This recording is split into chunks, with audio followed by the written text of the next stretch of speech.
இப்ப வைரலா நீங்க பாத்துட்டு இருப்பீங்க எல்லாருமே சோசியல் மீடியா நியூஸ் 5 நாளா தொடர்ந்து நீங்க போட்டுட்டு இருக்க ஒரு விஷயத்தை பத்தி தான் நாங்க பேச போறோம்.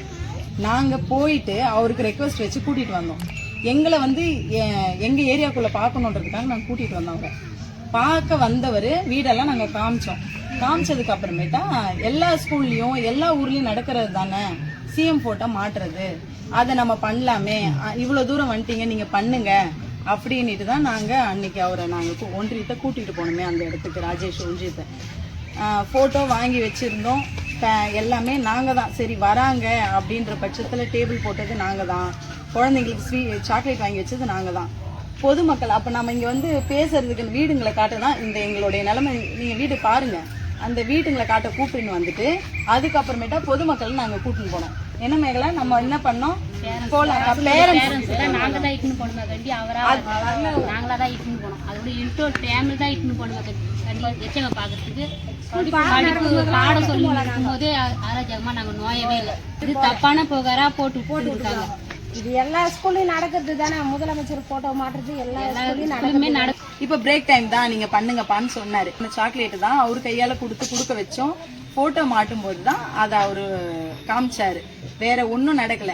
நாங்க எடுத்தவங்க மீடியாலாம் வரல. நாங்க பசங்க, எங்க பசங்க இவனுங்க தான் எடுத்தாங்க. அந்த முகங்கள்லாம் இவங்க தான் இருந்திருப்பாங்க அந்த வீடியோல. இவனுங்க தான் எடுத்தாங்களே. ஸ்டேட்டஸ் போட்டோம். அத அவங்க திருடி அவங்க அத கிரியேட் பண்ணிக்கிட்டாங்க. திமுக ஆளுங்க போட்டாங்க. சரிங்களா, போடட்டும், நாங்க வேணாம் சொல்லல. அதை விட அவல நிலை இங்க நிறைய இருக்கு. ராஜேஷ் அண்ணா வந்தாரு, நாங்க கூட்டத்துக்கு தான் அவரு வந்தாரு. அவரு என்ன தப்பு செஞ்சாரு, அவரை எதுக்கு நீங்க நீக்குறீங்க? நாங்க கஷ்டப்பட்டுங்கிறோம். நாங்க கூட்டத்துனாலதான் அவரு வந்தாரு. அவருக்கே இந்த நிலைமை.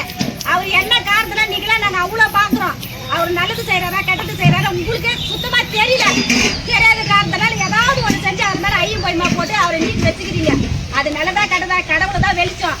பார்க்காதவே நீங்க அந்த தப்பு செஞ்சுக்கிறீங்க. ஆனா இது யாரு செஞ்சாங்கன்னு எனக்கு நல்லாவே தெரியும். ஆனா திமுக தான் இந்த வேலையா செஞ்சாரு. அப்ப நாங்க அந்த அடிப்படையில தான் இருக்கணுமா? நாங்க வெளியே வந்து பேசக்கூடாதா? அததான் நாங்க அவரை கூட்டுன்னு வந்தோம். அது கூட்டுன்னு வந்தா அவர் பேசுறதுக்கு அவருக்கே அந்த நிலைமை. அப்ப எங்களுக்கு என்ன நிலைமை சொல்லுங்க? இதெல்லாம் இது விட பிரஸ் மேல போய்க்கினே இருக்குது. இப்ப இந்த அடித்தட்டு விஷயத்துல அப்படியே நிக்குது. அதுக்கு என்னதான் பண்ண போறீங்க? அதுக்கு என்ன தீர்வு சொல்லுங்க? இப்போ நாங்க வர வச்சுதான் அவர் வந்தாரு. அதனால ஒரு நல்ல வழி அவருக்கு தெரியணும். அவ்வளவுதான். கண்டிப்பா நாங்க கண்டிப்பா நின்று போராடுவோம் சார். கண்டிப்பா ரோட்ல உட்காந்து போராடுவோம். மக்களுக்கு எவ்வளவு பிரச்சனை